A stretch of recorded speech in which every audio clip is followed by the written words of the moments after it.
الحمد لله وكفى وسلام على عباده الذين اصطفى أما بعد فأعوذ بالله من الشيطان الرجيم بسم الله الرحمن الرحيم يا أيها الذين آمنوا كتب عليكم الصيام كما كتب على الذين من قبلكم لعلكم تتقون. وقال تعالى في موضع آخر وما خلقت الجن والإنس إلا ليعبدون. عن أبي هريرة رضي الله تعالى عنه قال قال رسول الله صلى الله عليه وسلم من صام رمضان إيمانا واحتسابا غفر له ما تقدم من ذنبه. من قام رمضان إيمانا واحتسابا غفر له ما تقدم من ذنبه أو كما قال النبي صلى الله عليه وسلم. صدق الله العظيم وصدق رسوله النبي الكريم ونحن على ذلك لمن الشاهدين والشاكرين والحمد لله رب العالمین. ایک مرتبہ عقیدت اور محبت کے ساتھ تاجدار مدینہ سرکار دو عالم صلی اللہ علیہ وسلم کی بارگاہ رسالت میں درود پاک کا نذرانہ پیش کریں. اللہم صلی علی محمد فی اول کلامنا، اللہم صلی علی محمد فی اوسط کلامنا، اللہم صلی علی محمد فی آخر کلامنا. واجب الاحترام علماء کرام، عزیز بزرگوں، میرے دینی بھائیوں،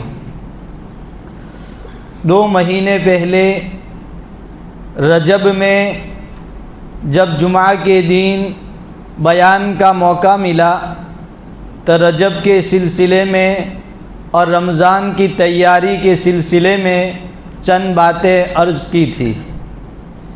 اس کے بعد شعبان کا مہینہ بھی ختم ہو گیا اور اللہ تبارک و تعالیٰ نے مجھے اور آپ کو اتنی زندگی دی کہ اللہ تعالیٰ نے 2025 کا رمضان جو آیا اللہ نے مجھے اور آپ کو نصیب کیا.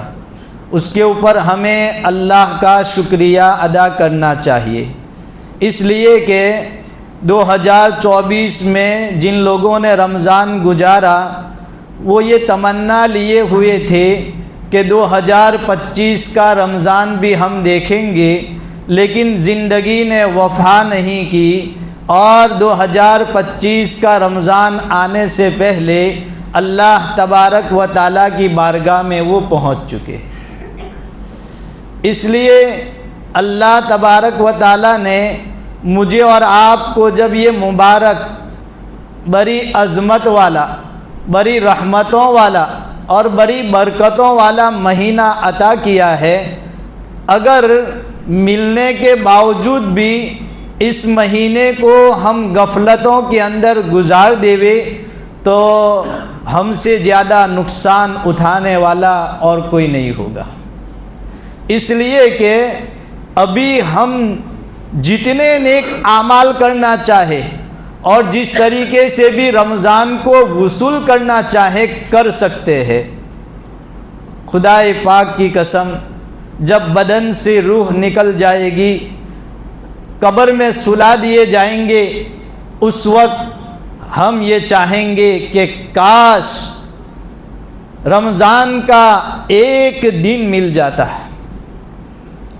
ابھی پتہ نہیں ہے کہ رمضان کی ایک ایک منٹ کتنی قیمتی ہے. قبروں میں جا چکے ہیں وہ چاہتے ہیں کہ ہمیں رمضان کا 1 منٹ مل جاوے، رمضان کا 1 دن مل جاوے۔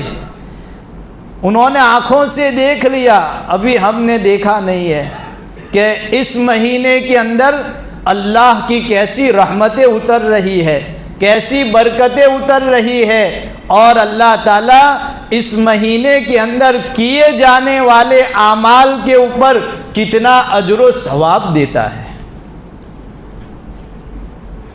میرے بھائیوں، میں آپ کے سامنے رمضان کے سلسلے میں بزرگوں کے جو اقوال ہیں وہی سنا دوں۔ آپ نے علماء کرام سے رمضان سے پہلے بھی جمعہ کے بیانات میں اسی آیت کی ذیل کے اندر باتیں سنی، میں بھی چند باتیں آپ کے سامنے عرض کر دوں، اس لیے کہ اس مہینے کا یہ پہلا جمعہ ہے۔ آج 6 روزے ہو چکے ہیں، ابھی 24 روزے باقی ہے، تو اس کو ہم غفلتوں کے اندر گزارنے کے بجائے اعمال صالحہ کے ساتھ اور نیکیوں کو وصول کرنے کے ساتھ ان دنوں کو ہم گزاریں۔ بس صرف 4 جمعہ آئے گی اور سمجھو رمضان ختم ہو جائے گا، پھر افسوس کرتے رہ جاؤ گے۔ کسی کو معلوم نہیں کہ 2026 کا رمضان دیکھیں گے یا نہیں، اس لیے اپنی زندگی کا آخری رمضان سمجھ کر اس مہینے کو صحیح معنوں میں وصول کرنے کی کوشش کرے۔ باقی اگر رمضان ملا اور اس مہینے کو ہم نے 11 مہینوں کی طرح غفلت کے اندر گزار دیا تو کہیں ایسا نہ ہو کہ جبرائیل کی وہ بد دعا اور امام الانبیاء کی وہ آمین کہیں ہمیں لگ نہ جاوے۔ اس لیے ہم آپ سے درخواست کرتے ہیں، فجر کے بعد ہمارے یہاں فضائل اعمال کی تعلیم ہوتی ہے، اس کے اندر رمضان المبارک کے عنوان سے شیخ زکریا رحمۃ اللہ علیہ نے بڑی پیاری حدیثیں لکھی ہے، بڑی مقبول کتابیں ہیں، پورے عالم کے اندر یہ کتاب پڑھی جاتی ہے۔ اللہ نے ان کو جنت البقیع کے اندر آرام کرنے کا شرف دیا ہے۔ یہ کتاب لکھنے والے جنت البقیع کے اندر آرام کر رہے ہیں، کئی سالوں تک روزہ اقدس کے سامنے بیٹھ کر جنہوں نے نبی کی حدیثوں کو پڑھایا ہے۔ ایک نور ہے حدیثوں کے اندر۔ نمازوں کے بعد کم سے کم رمضان المبارک کے مہینہ میں مسجد کے اندر جو اعمال ہوتے ہیں ان کے اندر جڑو، محتاج بن کر بیٹھنے کی کوشش کرو۔ نہ معلوم کون سی بات ہمارے دل کے اوپر پڑ جاوے اور ہماری زندگی چینج ہونے کا، ہماری ہدایت کا ذریعہ بن جاوے۔ کچھ نہیں جانتے ہیں یہ سمجھ کر تعلیم کے حلقوں میں بیٹھو، چاہے ایک حدیث سنو، انشاءاللہ یہ حدیث دل پر لگ جاوے گی تو ہماری زندگی بدل جاوے گی۔ انسان کی زندگی بدلنے کے لیے ایک بات کافی ہے۔ تو فجر کے بعد تعلیم ہوتے اس کے اندر بھی بیٹھو، تو اس کے اندر شیخ زکریا رحمۃ اللہ علیہ نے یہ حدیث لکھی ہے۔ حضرت کعب بن عجرہ رضی اللہ تعالیٰ عنہ ایک صحابی ہے، فرماتے ہیں کہ ایک مرتبہ اللہ کے رسول صلی اللہ علیہ وسلم منبر کے اوپر تشریف لے جا رہے تھے، پہلی سیڑھی پر قدم رکھا، کہا آمین، دوسری سیڑھی پر قدم رکھا، کہا آمین، تیسری سیڑھی پر قدم رکھا، کہا آمین۔ معلوم ہوا کہ مسجد کا جو منبر ہے اس کی 3 سیڑھیاں ہوگی، اور یہ منبر یہ بھی ایک سنت ہے کہ جس کے اوپر بیٹھ کر اللہ کے رسول بیان دیا کرتے تھے۔ یہ منبر نہیں تھا، اس سے پہلے کھجور کا ایک تنا تھا جس کو زمین کے اندر گاڑا تھا، جس کے سہارے سے ہمارے نبی مسجد کے اندر بیان کیا کرتے تھے، خطبہ دیا کرتے تھے۔ جب منبر بنایا گیا تو وہ کھجور کا ستون رونے لگا، کیونکہ نبی کی صحبت ان کو ملتی تھی۔ ایک کھجور کا تنا ہے لیکن وہ بھی نبی کی جدائی کے اندر رونے لگا۔ صحابہ کہتے ہیں کہ اتنا زور سے رونے لگا کہ ان کے رونے کی آواز جتنے صحابہ مسجد نبوی میں تھے انہوں نے سنا۔ اللہ کے رسول صلی اللہ علیہ وسلم اس کھجور کے تنے کے پاس آئے اور کہا کیا تو یہ نہیں چاہتا ہے کہ کل جنت کے اندر تو میرے ساتھ ہو؟ بعضوں نے لکھا ہے کہ پھر اللہ کے نبی صلی اللہ علیہ وسلم نے اس کھجور کے تنے کو زمین کے اندر دفن کروا دیا۔ کل یہ کھجور کا تنا جنت کے اندر ایک درخت کی شکل کے اندر ہوگا۔ تو یہ سیڑھی کے اوپر قدم رکھا تو آمین کہا، 3 سیڑھیوں کے اوپر۔ بعد میں صحابہ نے، چونکہ صحابہ کوئی نئی بات دیکھتے تھے فوراً پوچھ لیتے تھے، ہماری طرح نہیں تھے۔ آج کل ہر آدمی مفتی بن جاتا ہے، مدرسے میں گیا ہے وہ بھی، نہیں گیا وہ بھی۔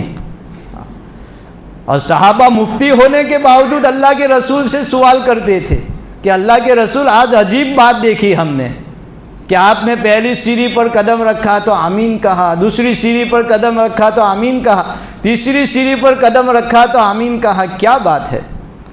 اللہ کے رسول صلی اللہ علیہ وسلم نے فرمایا، میرے صحابہ، جب میں نے پہلی سیڑھی پر قدم رکھا تو جبرائیل امین آئے تھے، فرشتے، سارے فرشتوں کے سردار، اور جبرائیل امین نے کہا کہ ہلاک ہو جائے وہ شخص، برباد ہو جائے وہ شخص کہ جس نے رمضان المبارک کا مہینہ پایا پھر بھی اس نے اپنے آپ کی مغفرت نہیں کروائی۔ تو اللہ کے نبی صلی اللہ علیہ وسلم نے اس بد دعا کے اوپر آمین کہا۔ ذرا سوچو، بد دعا دینے والے فرشتوں کے سردار جبرائیل امین، اور جبرائیل کبھی بھی دنیا کے اندر اپنی طرف سے نہیں آئے، اللہ نے جب ان کو بھیجا تو ہی جبرائیل دنیا میں آئے۔ تو معلوم ہوا کہ یہ بد دعا لے کر اللہ ہی نے جبرائیل امین کو نبی صلی اللہ علیہ وسلم کے پاس بھیجا۔ معلوم ہوا کہ اصل میں یہ بد دعا اللہ کی بد دعا ہے اور جبرائیل کو واسطہ بنایا، اور اس بد دعا کے اوپر نبیوں کے سردار آمین کہہ رہے ہیں۔ تو کیا یہ بد دعا کے قبول ہونے میں کیا شک ہو؟ تو کن کے لیے بد دعا لگے گی؟ کہ وہ لوگ، وہ مسلمان جس نے اللہ کا کلمہ پڑھا اور اللہ نے ان کو اتنی زندگی دی کہ رمضان المبارک کا مہینہ ملا، پھر بھی اس رمضان کو اس نے غفلتوں کے اندر گزار دیا، نہ نماز پڑھی، نہ قرآن کی تلاوت کی، نہ اللہ کا ذکر کیا، نہ روزے رکھے، نہ تراویح پڑھی، بس 11 مہینے جیسے غفلت میں گزارتا ہے اسی طرح رمضان کو بھی غفلت میں گزار دیا، تو اس بندے کے لیے نبی کی یہ بد دعا لگ جائے گی، جبرائیل کی بد دعا لگ جائے گی، اور نبی نے تو آمین کہا تو یہ بد دعا بڑی مضبوط ہو چکی ہے۔ اس لیے میرے بھائیوں، ان بد دعا سے بچنے کے لیے ایک راستہ ہے کہ اللہ نے مجھے اور آپ کو یہ مہینہ دیا ہے، ان مہینے کو ہم صحیح معنوں میں وصول کریں۔ دوسری جو بد دعا ہے میں اس کو چھوڑ رہا ہوں، وقت کم ہے، تو اس مہینے کو ہم خوب عبادتوں کے اندر گزارے۔ یہ بڑا مبارک مہینہ ہے، بڑا عظمتوں والا مہینہ ہے، شہر عظیم کہا ہے۔ اللہ تبارک و تعالیٰ بھی اپنے کلام پاک کے اندر جب کوئی بڑی چیز بتانا چاہتے ہیں نا تو عظیم کا لفظ آتا ہے، ان الشرک لظلم عظیم، شرک بہت بڑا گناہ ہے، ان کیدکن عظیم، عورتوں کا مکر فریب بہت بڑا ہے، وَلَهُمْ عَذَابٌ عَظِيمٌ، جب جہنم کے عذاب کو بیان کرتے ہیں اللہ تو عظیم کا لفظ لاتے ہیں۔ تو نبی کریم صلی اللہ علیہ وسلم نے بھی اس مہینے کو بڑا بتانا تھا تو شہر عظیم کہا کہ یہ بہت بڑا مہینہ ہے، بڑا برکت والا مہینہ ہے، اللہ نے ان کے روزوں کو فرض کیا ہے۔ میرے بھائیوں، اللہ کے نبی تو یوں بیان کرتے ہیں، اگر میری امت کو پتہ چل جاوے کہ اللہ ایک ایک روزے کے اوپر کیا دیتا ہے تو میری امت یہ خواہش کرے گی کہ کاش سارا سال رمضان ہوتا۔ اسی لیے تو آتا ہے کہ جو آدمی بغیر کسی شرعی عذر کے رمضان کا ایک روزہ چھوڑ دیتا ہے، زمانے بھر وہ روزہ رکھتا رہے پھر بھی رمضان میں جو ثواب ملتا ہے، جو اجر ملتا ہے، وہ زمانے بھر روزہ رکھنے کی وجہ سے حاصل نہیں ہوگا۔ تو یہ مہینہ مغفرت کا مہینہ ہے میرے بھائیوں، اپنے آپ کی مغفرت کروائے۔ مفتی سلمان صاحب منصوری دامت برکاتہم نے کتاب المسائل میں ایک حدیث لکھی ہے کہ رمضان کی ہر رات کے اندر اللہ تبارک و تعالی 1,00,000 جہنمیوں کو جہنم سے آزاد کرتے ہیں ہر رات کے اندر۔ اور جب رمضان کی آخری رات ہوتی ہے تو پورے مہینے کی راتوں میں جتنے لاکھ جہنمی جہنم سے آزاد ہوئے، اتنی تعداد کے برابر، اتنی سنکھیا کے برابر رمضان کی آخری رات میں اللہ جہنم سے جہنمیوں کو آزاد فرماتے ہیں۔ تو اس مہینے کے اندر اللہ تعالیٰ نے ہمارے اوپر روزوں کو فرض کیا ہے، اس کو بوجھ نہ سمجھے، بلکہ یہ روزہ ہمارے لیے تقوی کا سامان ہے۔ اللہ خود کہتے ہیں لعلکم تتقون، اللہ روزے اس لیے رکھواتے ہیں کہ ہمارے اندر اللہ کا خوف آ جائے۔ اللہ نے الگ الگ جگہ کے اوپر الگ الگ عبادتوں سے کہ کس سے کیسے تقوی حاصل ہوگا، اللہ نے الگ الگ عبادتیں بندوں کے اوپر رکھی ہے۔ روزے کا خاص مقصد اللہ نے یہ بیان کر دیا کہ میں آپ کو مشقت میں ڈالنا نہیں چاہتا میرے بندے، اسی لیے اللہ نے کہا کہ صرف آپ کے اوپر میں نے روزہ فرض نہیں کیا، آدم علیہ السلام سے لے کر عیسیٰ علیہ السلام تک جتنے بھی نبی آئے اور ان کی جتنی قوم آئی، سارے نبی اور ساری قوم کے اوپر میں نے روزوں کو فرض کیا تھا۔ اے امت محمدیہ، تمہارے اوپر بھی میں روزوں کو فرض کر رہا ہوں۔ اور کہا ایام معدودات، چند دن ہے، بہت چند دن ہے۔ اور آج تو اتنا تیزی سے وقت جا رہا ہے میرے بھائیوں، ابھی رمضان شروع ہوا تھا، آج 6 روزے ختم ہو چکے، 4 جمعہ آئے گی رمضان ختم ہو جائے گا، بہت چھوٹے دن ہے، تو اس کی ہم قدر کریں۔ پھر اللہ کے رسول صلی اللہ علیہ وسلم نے کہا کہ رات کا قیام،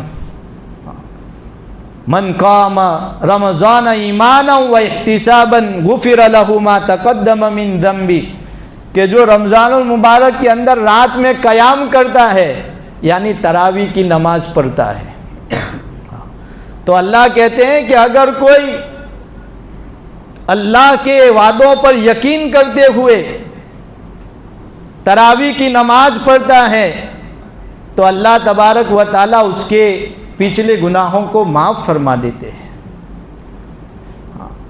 اس کو بوجھ نہ سمجھے تراویح۔ دیکھو پہلے دن ہماری مسجدیں بھری تھی اور 2-3 دن کے بعد صفیں کم ہوتی رہی، کل تو دیکھا تو 2.5 صف تھی تراویح میں۔ ایسا لگتا ہے کہ 2 دن تراویح پڑھنے کی وجہ سے ہم جنتی بن چکے، اب ضرورت نہیں ہے، اتنا سستا نہیں ہے جنت کمانا۔ جنت کمانا سستا ہوتا تو امام ابو حنیفہ رحمۃ اللہ علیہ 40 سال تک پوری رات نہ جاگتے، ہم سے 1 مہینہ نہیں جاگا جا سکتا، 1 گھنٹہ نہیں کھڑا رہ سکتا۔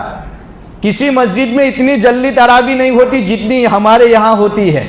میرے گاؤں میں گھروں میں تراویح ہوتی ہے، وہاں 10 بجے تراویح ہوتی ہے، اور ہمارے یہاں 9:45 بجے تراویح ختم ہو جاتی ہے، وہ بھی بھاری پڑتی ہے۔ اور جنت میں ایسے تھوڑی جاؤ گے۔ اب دیکھو نا کرکٹ چل رہی ہے، 4-4 8-8 گھنٹے لوگ وہاں دے رہے ہیں، کوئی فائدہ نہیں، کھیلنے والے کما رہے ہیں اور وہاں بیٹھ کر یہ تالیاں لگا رہا ہے، دوسرا کھیلتا ہے اور خود تالیاں لگاتا ہے، کیا ملا؟ اور یہاں ثواب ملتا ہے، وہاں گناہ کمانے کے لیے لوگ جاتے ہیں۔ میرے بھائیوں، پھر غیر لوگ مساجدوں پر حملہ نہیں کریں گے تو کیا کریں گے؟ نہیں بولنا چاہیے لیکن بول رہا ہوں۔ مسجدیں ویران ہیں، رمضان میں بھی ویران ہیں۔ اب دیکھو نا ہماری مسجد کا حال، دوسروں کی وہاں جانے کی ضرورت نہیں ہے۔ ابھی تو 5 روزے نہیں ہوئے اور 2.5 صف، کہاں چلے گئے؟ کیا کام اتنا بیزی ہیں آپ کہ رمضان میں بھی ہماری مساجدیں خالی. اللہ کے واسطے اپنی ذاتوں پر رحم کرو میرے بھائیوں. نہیں موقع ملے گا, قبروں میں جانے کے بعد پچھتانے کے سوا کچھ نہیں ہوگا. یہی موقع ہے آخرت کمانے کا, نیکیوں کمانے کا. ہر چیز کا سیزن ہوتا ہے نا. اللہ نے ہماری عمروں کو دیکھا کہ میرے آخری نبی کی عمریں بہت کم ہیں, تو اللہ ایسے موقع دیتا ہے کہ چھوٹے چھوٹے اعمال کے اوپر بہت سارا ثواب دے دے. یہ رمضان تو نیکیاں کمانے کا سیزن ہے. اس لیے میرے بھائیوں, باتیں تو بہت سی ہیں لیکن وقت ہو چکا ہے, زیادہ وقت لینا بھی مناسب نہیں سمجھتا ہوں. بس کہنے کا پورے بیان کا خلاصہ یہ ہے میرے بھائیوں, ابھی بھی کچھ گیا نہیں ہے, ابھی بھی 24-25 دن باقی ہے. اپنے آپ کو اللہ کی عبادت کے اندر لگاؤ, قرآن پاک کی تلاوت خوب کرو, رمضان کے روزے رکھو, تراویح میں اللہ کا قرآن سنو. یہ ہماری سعادت ہے کہ ہم اللہ تعالیٰ نے اس امت کو قرآن پڑھنے بھی دیا, قرآن سننے کے لیے بھی دیا. ہاں, فرشتے ایسے ہیں جبرائیل کے علاوہ کوئی فرشتہ قرآن کی تلاوت نہیں کر سکتا, صرف اللہ نے ان کو یہ طاقت دی تھی. اسی لیے وہ نبی کے ساتھ رمضان میں دور کیا کرتے تھے. باقی کوئی فرشتہ تلاوت نہیں کر سکتا. اللہ نے ہمیں موقع دیا اس مہینے میں. قرآن کا حق ہے کہ سال میں 2 ختم کرے, تو کم سے کم رمضان المبارک کے مہینے میں تھوڑا ماحول ہوتا ہے تو اس کی خوب تلاوت کرے, تراویح پڑھے, صدقات خیرات کرے. اللہ نے جو چاہے کیسا غریب آدمی ہو, اللہ کے نام کے اوپر اللہ کے راستے کے اندر خرچ کرے. ہمارے یہاں بہت سے لوگ گاؤں میں بھی غریب رہتے ہیں, اپنے رشتہ داروں میں بھی ہے, اور مدارس کے لیے, مساجد کے لیے جو سفیر حضرات آتے ہیں ان کو گھٹیا نگاہ سے نہ دیکھے. یہ اللہ کے نبی کے مہمانوں کی فکروں میں آتے ہیں, تو آپ سے ہو سکے ان کا تصدیق نامہ دیکھے, ان کو پوچھے کہ کس مدرسے سے ہیں, تحقیق کرے, آپ کا حق ہے. اس کے بعد آپ ان کی مدد کریں. ہاں, آپ کا پیسہ لگے گا, دنیا میں جتنا علم پھیلے گا تو انشاءاللہ اس سے آپ کا فائدہ ہوگا. اسی سلسلے میں آج بھی سہارنپور سے ایک بہت بڑا ادارہ ہے جس کے اندر 2500 بچے پڑھتے ہیں, سال کا 4 کروڑ روپیہ خرچہ ہے. تو وہ حضرت ہماری مسجد میں چندے کے سلسلے میں آئے ہیں, اور حفظ کے بچے بھی ابھی رمضان میں وہاں رہتے ہیں. روزانہ 12,000 روپیہ افطاری کا خرچہ ہے. اگر کوئی بھائی ان بچوں کو افطار کرانا بھی چاہے تو دے سکتے ہیں. یہ ایسا مدرسہ ہے کہ ہمارے گاؤں کے مفتی یونس صاحب وہاں اس مدرسے میں خود جا کے آئے ہیں, وہ دیکھ کر آئے ہیں. تو آپ اپنے اس مہینے کے اندر اپنی زکوٰۃ کے ذریعے, للہ کے ذریعے, صدقات کے ذریعے ان کے اوپر خرچ کریں. دوسرا ایک مسئلہ یہ ہے بھائی کہ بہت سے لوگ پوچھتے ہیں کہ چھوٹے بچوں کو مسجد میں لانا چاہیے کہ نہیں. دیکھو, اس کے بارے میں دیوبند سے میں نے فتویٰ منگوایا, اور کتابوں کے اندر بھی ہے یہ فتویٰ کہ جو بالکل ناسمجھ بچے ہیں, یعنی بالکل جن کو ناپاکی کا شعور نہیں ہے, ایسے بچوں کو مسجد میں نہ لاوے. کم سے کم 7. دیکھو, ابھی آپ کہو گے کہ مل صاحب لوگ بچوں کو کچھ کہتے نہیں. یہ سارے ہمارے مدرسے کے مل صاحب جو ہیں گواہ ہے. پہلی رمضان سے 1 دن پہلے سارے بچوں کو باہر بلایا میں نے, اور یہ کہا کہ جس بچے کی 9 سال کی عمر ہو وہی مسجد میں آوے. ہم بھی مسئلہ جانتے ہیں, لیکن ان کا بتانے کا طریقہ ہوتا ہے. اگر ہم یہاں زور زور سے بولیں گے میرے بھائیوں تو اس سے انتشار پیدا ہو جائے گا, مسجد کا ادب نہیں رہے گا.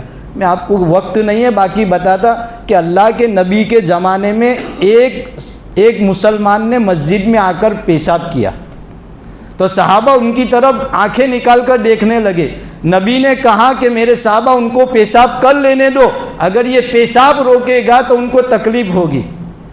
تو پھر نبی نے اپنے ہاتھوں سے پانی ڈالا اس جگہ کے اوپر. اس صحابی کو کہا, چونکہ گاؤں کا رہنے والا تھا, نیا مسلمان تھا, ان کو سمجھایا یہ اللہ کا گھر ہے, یہاں پر لوگ عبادت کرتے ہیں, یہاں ناپاکی نہیں کرتے ہیں. تو ان کی سمجھ میں بات آ گئی. اس لیے تھوڑے کوئی اگر بچہ ہے تو ایسے ناشعور ناسمجھ بچے کو مسجد میں لانے سے پرہیز کرے. بڑا ہے ان کو اپنے ساتھ, تھوڑا نابالغ ہے تو ان کو اپنے ساتھ رکھو اگر ہو سکے تو. ہاں, باقی جن کو پاکی ناپاکی کا کوئی مسئلہ معلوم نہیں, ان کو ایسے بچوں کو مسجد میں نہ لاوے. 8-9 سال کی عمر کے بعد آپ مسجد میں لاوے.